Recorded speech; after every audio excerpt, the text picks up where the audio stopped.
Hi welcome back to Chinnu's Cherrypicks. ഇന്ന് ഒരു രക്ഷയില്ലാത്ത ടേസ്റ്റിലുള്ളൊരു കേക്കാണ് നമ്മുടെ Tresleches Cake. വളരെ നാളായിട്ട് ട്രെൻഡിങ് ആയിട്ടുള്ളൊരു കേക്കാണ്. ഇതൊരു മെക്സിക്കൻ കേക്കാണ്. Tresleches എന്ന് വെച്ചാൽ 3, Tresleches 3 മിൽക്ക്. 3 തരം പാൽ ഉപയോഗിക്കുന്നതുകൊണ്ടാണ് നമ്മളിതിനെ Tresleches കേക്ക് എന്ന് വിളിക്കുന്നത്. വലിയ സംഭവമൊന്നുമില്ല, ഒരു സ്പഞ്ച് കേക്ക് ഉണ്ടാക്കിയിട്ട് അതിന് 3 തരം മിൽക്കിൽ സോക്ക് ചെയ്തിട്ട് പിന്നെ കുറച്ച് ഫ്രോസ്റ്റിങ്ങും ഏതെങ്കിലുമൊക്കെ ഫ്രൂട്ട് ടോപ്പിംഗ് ആയിട്ട് വെച്ചിട്ട് കഴിക്കുന്ന ഒരു മെക്സിക്കൻ ഒതൻറ്റിക് കേക്കാണ്. പിന്നീട് ഇത് ലോകം മൊത്തം ഫേമസ് ആവുകയും ട്രെൻഡിങ് ആവുകയും എല്ലാവരുടെയും ഫേവറേറ്റ് ആയി മാറുകയും ചെയ്തു.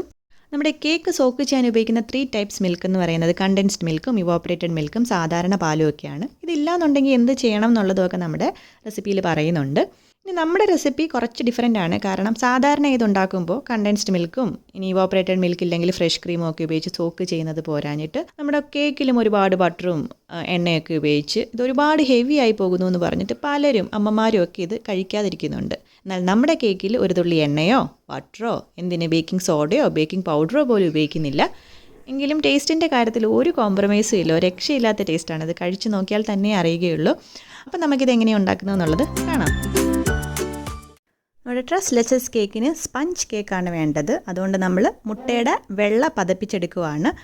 ഞാൻ 4 മുട്ടയുടെ വെള്ള എടുത്തിട്ടുണ്ട്. വലിയ കേക്കായതുകൊണ്ടാണ് 4 മുട്ടയുടെ വെള്ള എടുത്തത്. ഇച്ചിരി മീഡിയം സൈസിലുള്ള കേക്കിൻ്റെ റെസിപ്പി ഞാൻ ഡിസ്ക്രിപ്ഷൻ ബോക്സിൽ ഇട്ടിട്ടുണ്ട്. ഇതേ റെസിപ്പി തന്നെയാണ് 3 മുട്ട ഉപയോഗിച്ചിട്ടുള്ളത്.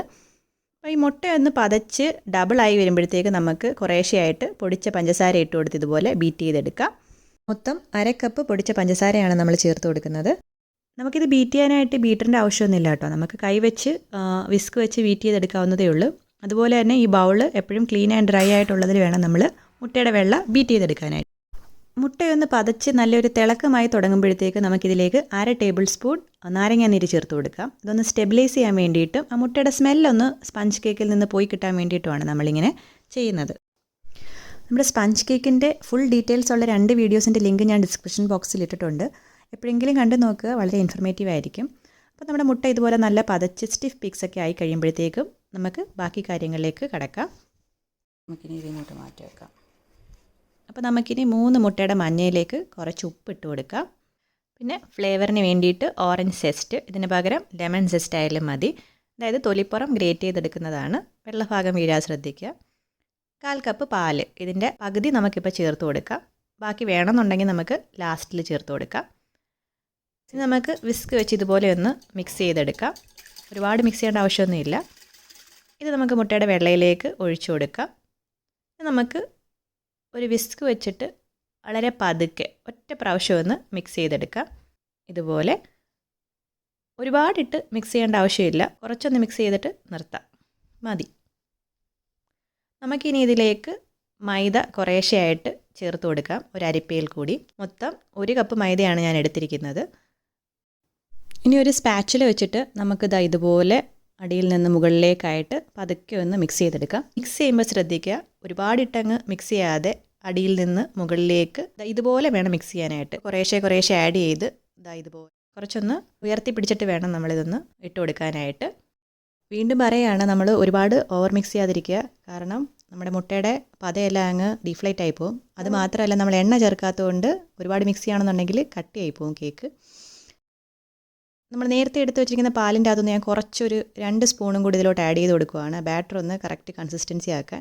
അപ്പോൾ നിങ്ങൾ ഈ ഒരു കൺസിസ്റ്റൻസി വേണം ബാറ്റർ റെഡിയാക്കാനായിട്ട്. അപ്പോൾ അതിനനുസരിച്ച് വേണം നിങ്ങൾ പാല് ചേർത്ത് കൊടുക്കാൻ. ഓരോരുത്തർക്കും അങ്ങോട്ടും ഇങ്ങോട്ടും മാറും മൈദയുടെയൊക്കെ കൺസിസ്റ്റൻസി അനുസരിച്ച്. നമ്മളിനി ഇതൊരു കേക്ക് ടിന്നിലേക്ക് ഒഴിച്ചു കൊടുക്കുകയാണ്. ഞാനൊരു ഗ്ലാസിൻ്റെ കേക്ക് ടിൻ ഫോട്ടോ എടുക്കുന്നതിൻ്റെ ഒരു ഭംഗിക്ക് വേണ്ടിയിട്ട് ഉപയോഗിച്ചതാണ്. മെറ്റലിൻ്റെ കേക്ക് ടിൻ തന്നെയാണ് എപ്പോഴും കേക്ക് ഉണ്ടാക്കാനൊക്കെ നല്ലത്. അതുപോലെ ഇതൊരു വലിയ ബൗളാണ്. മീഡിയം സൈസിലെ കേക്കിൻ്റെത് ഡിസ്ക്രിപ്ഷൻ ബോക്സിൽ ഉണ്ട്, നോക്കിയാൽ മതി. അപ്പോൾ ഒരു സ്ക്യൂർ വെച്ചിട്ടോ ഒരു ടൂത്ത് പിക്ക് വെച്ചിട്ടോ എയർ ബബിൾസ് ഇതുപോലെ കളഞ്ഞിട്ട് നമുക്കിത് ബേക്ക് ചെയ്യാം. ഗ്ലാസിൻ്റെ കേക്ക് ടിൻ ആയതുകൊണ്ട് 147 ഡിഗ്രി സെൽഷ്യസിൽ 45 മിനിറ്റാണ് നമ്മൾ ബേക്ക് ചെയ്യുന്നത്. ഇനി മെറ്റൽ ബേക്കിംഗ് ടിൻ ആണെന്നുണ്ടെങ്കിൽ 160 ഡിഗ്രി സെൽഷ്യസിൽ ഒരു 38 മിനിറ്റ്സ് ബേക്ക് ചെയ്താൽ മതിയാവും. ലോവർ കോയിൽ മാത്രമാണ് ഓൺ, ബ്രൗണിങ് വേണ്ടാത്തതുകൊണ്ട്. അപ്പോൾ നമ്മുടെ കേക്ക് ബേക്കായിട്ടുണ്ട്. നമ്മൾ അപ്പോഴേ തന്നെ കേക്ക് പുറത്തെടുത്ത് വെക്കരുത്. ഇതുപോലെ ചെറുതായിട്ട് അവനൊന്ന് തുറന്ന് വെച്ച് കുറച്ച് കഴിയുമ്പോൾ കുറച്ചുകൂടെ തുറന്ന് വെച്ച് ഒരു 5 മിനിറ്റെങ്കിലും മിനിമം അതിൽ തന്നെ ഒന്ന് കേക്ക് വെച്ചിരിക്കുക. അതിന് ശേഷം മാത്രം നമ്മളിത് പുറത്തെടുത്ത് വെക്കുക. നമുക്കിത് ഈ ബൗളിൽ നിന്നങ്ങ് മാറ്റാം. നല്ല പെർഫെക്റ്റ് ആയിട്ടുള്ള സ്പഞ്ച് കേക്ക് ഇവിടെ റെഡി ആയിട്ടുണ്ട്. നമ്മുടെ പാലൊക്കെ അബ്സോർബ് ചെയ്യാനുള്ള പാകത്തിന് അപ്പോൾ ഞാനിതിൻ്റെ മുകളിലുള്ള ലെയർ അങ്ങ് റിമൂവ് ചെയ്യുകയാണ് നല്ലപോലെ അബ്സർവ് ചെയ്യാൻ വേണ്ടിയിട്ട്. ഇങ്ങനെ ചെയ്യണമെന്ന് യാതൊരു നിർബന്ധവുമില്ല. ചിലപ്പോൾ എല്ലാം അങ്ങ് നല്ല പെർഫെക്റ്റ് ആയിട്ട് ചെയ്യാൻ തോന്നും ചില ദിവസം. അതുകൊണ്ട് ഞാനങ്ങ് ചെയ്യുവാണ്. ഈ സൈഡും കൂടെ ഞാനൊന്ന് കട്ട് ചെയ്ത് കളയുവാണ്. നമ്മുടെ സ്പഞ്ച് കേക്ക് നമ്മുടെ ട്രെസ്ലെച്ചസ് അബ്സോർബ് ചെയ്യാനായിട്ടെല്ലാം റെഡി ആയിട്ടുണ്ട്, നല്ല പഞ്ഞി പോലെ. അപ്പോൾ നമുക്കിനി ട്രെസ്ലെച്ചസ് മിശ്രിതം തയ്യാറാക്കാം. 3 മിൽക്ക്, അതിനായിട്ട് 1 കപ്പ് ഫുൾ ക്രീം മിൽക്ക്, സാദാ മിൽക്ക് എടുത്തിട്ടുണ്ട്.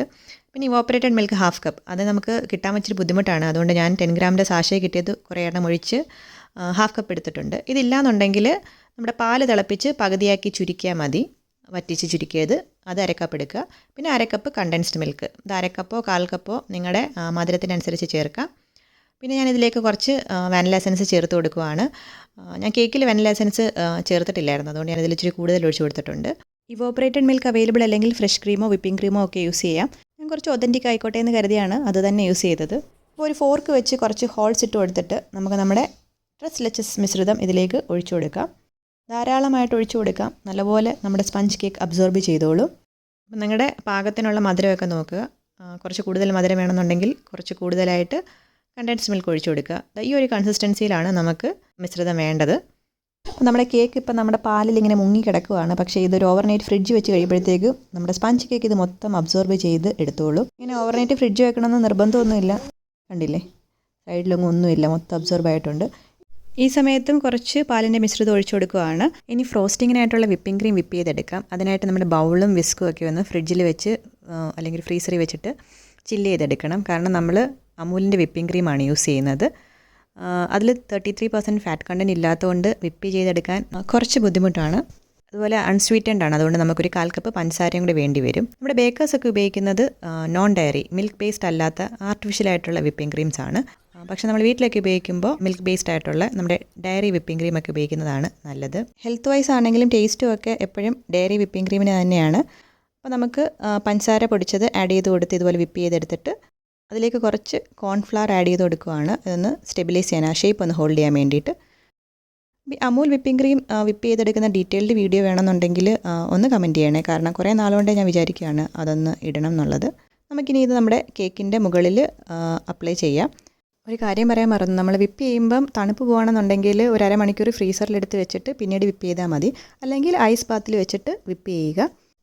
ഞാൻ ചെറിയൊരു ലെയറാണ് അപ്ലൈ ചെയ്തത്, നിങ്ങൾക്ക് വേണമെന്നുണ്ടെങ്കിൽ നല്ല തിക്കായിട്ട് വിപ്പിംഗ് ക്രീം അപ്ലൈ ചെയ്ത് കൊടുക്കുക.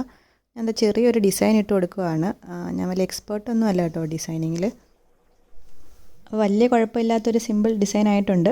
നമുക്കിനി ഇത് കുറച്ച് സ്ട്രോബെറി വെച്ചിട്ട് ഡെക്കറേറ്റ് ചെയ്യാം. ഇനി സ്ട്രോബെറി വേണമെന്ന് നിർബന്ധമൊന്നുമില്ല കേട്ടോ, മാങ്ങയോ ഏത് ഫ്രൂട്ടായാലും മതി. ഇനിയിപ്പോൾ ടോപ്പിംഗ് ഒന്നും ഇല്ലെങ്കിലും കുഴപ്പമില്ല, എങ്കിലും ആ ഒരു സ്വീറ്റ്നെസ് കട്ട് ചെയ്യാനായിട്ട് ഒരു ഫ്രൂട്ട് ഉള്ളതാണ് ഇച്ചിരി നല്ലത്. ഈ സ്ട്രോബെറി 2 പീസ് കൂടെ വെച്ചിട്ട് നിർത്തേണ്ടതായിരുന്നല്ലേ, അപ്പോഴായിരുന്നു കാണാൻ ഭംഗി. ഞാൻ പക്ഷേ കുറേ പീസസ് കൂടെ ആഡ് ചെയ്ത് കുറച്ച് ഓവറാക്കിയെന്ന് തോന്നി. അപ്പോൾ നമ്മുടെ സിമ്പിൾ ട്രെസ്ലെച്ചസ് കേക്ക് ഇവിടെ റെഡി ആയിട്ടുണ്ട്. വളരെ ടേസ്റ്റിയാണ്, എല്ലാവരും ഒന്ന് ട്രൈ ചെയ്ത് നോക്കുക. ആർക്ക് വേണേലും ഉണ്ടാക്കാവുന്നതേ ഉള്ളൂ. ഏറ്റവും മിനിമം ഇൻഗ്രീഡിയൻസിലാണ് നമ്മളിപ്പോൾ ഉണ്ടാക്കിയിരിക്കുന്നത്. ആദ്യം നമ്മളൊരു സ്പഞ്ച് കേക്ക് ഉണ്ടാക്കി, പിന്നെ 3 തരം മിൽക്കിൽ അത് സോക്ക് ചെയ്ത് വെച്ചു ഓവർനൈറ്റ്. പിന്നീട് കുറച്ച് ഫ്രോസ്റ്റിങ്ങും കുറച്ച് ഫ്രൂട്ട് ടോപ്പിങ്ങും വെച്ചു. ഇത്രയേ ഉള്ളൂ. പക്ഷേ ഇതിൻ്റെ ടേസ്റ്റ് പറഞ്ഞറിയിക്കാൻ പറ്റാത്തതാണ്, അത്രയും ടേസ്റ്റാണ്. ഒരിക്കലെങ്കിലും കഴിച്ചു നോക്കുക. നമ്മുടെ വീഡിയോ എല്ലാവർക്കും ഇഷ്ടമായെന്ന് വിചാരിക്കുന്നു. നമ്മുടെ ചാനൽ ആദ്യമായിട്ടാണ് കാണുന്നതെന്നുണ്ടെങ്കിൽ സബ്സ്ക്രൈബ് ചെയ്യുക. ആ ബെൽ ഐക്കൺ കൂടി ഒന്ന് ക്ലിക്ക് ചെയ്യുകയാണെന്നുണ്ടെങ്കിൽ പുതിയ വീഡിയോസ് ഇടുമ്പോൾ നോട്ടിഫിക്കേഷൻസ് ആയിട്ട് കിട്ടിക്കോളും. അതുപോലെ എന്തെങ്കിലും സജഷൻസ് ഉണ്ടെങ്കിൽ ദയവ് ചെയ്ത് കമൻറ്റ് ചെയ്ത് അറിയിക്കുക. വീണ്ടും കാണുന്നവരേക്കും ബൈ.